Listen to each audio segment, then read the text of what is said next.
Hi, this is my animal cell model project. I'm recording this last minute, so I'm not going to waste any more time. This first part right here is called the cell membrane, this orange stuff on the outside. And what this does, it controls the movement of different types of materials that go in and out of the cell.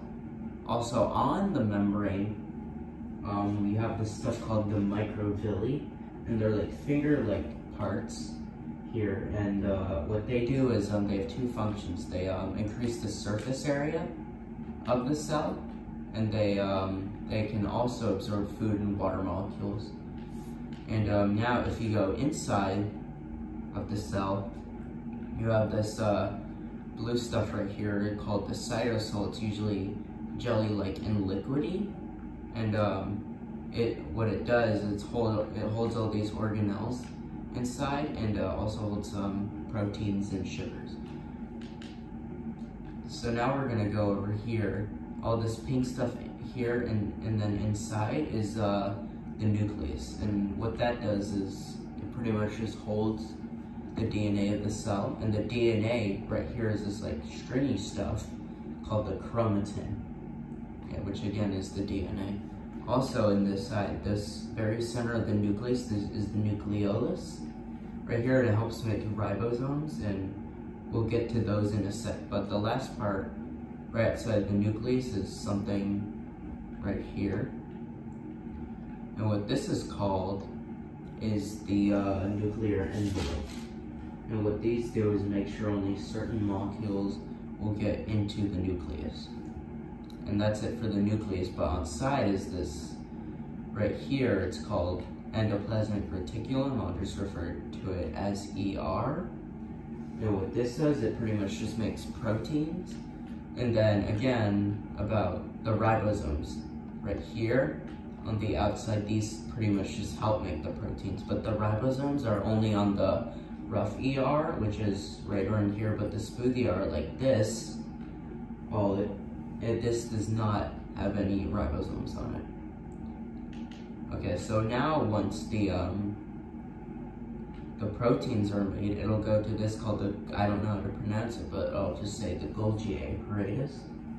And what this pretty much does with the proteins, it processes, sorts, delivers, and sometimes stores them. And once you deliver it, which they probably will, one of the main places it goes to is the mitochondria.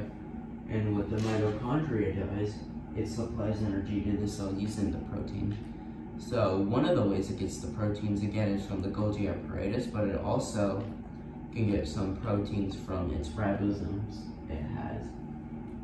And still on the topic of proteins, we'll go, there are two-part organelles that in the cell that make a different type of protein. One of them here is the lysosome, and it makes this special protein called an enzyme, and these enzymes recycle worn-out parts and rebuild parts of organelles.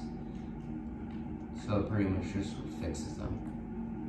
Here is the other thing. It also produces enzymes, and it's called the peroxisome, I think, and instead of working with organelles, it works with acids like amino and fatty acids. Okay, and now let's go to a different part, like some of the skeleton stuff. So one part is this barrel-like structure called the centrioles, and what these do, they pretty much decide the locations of organelles in the cell using structure and stuff, and it's always located near the nucleus. And another random part of the skeleton, these things right here, this is called microtubule, I think, and these do is they just pretty much hold the structure of the cell. There are a lot more, but I can't really fit them all in this model. And now there are two more parts of the cell that I'd like to mention. One of those is right here, all these stuff right here. Oh, I broke it, my bad. Right here is called the microfilament. And but they're like rod-like structures usually, and they help with the muscle movements of the cell and also some cell division. And then the last part I'm gonna mention right here are these other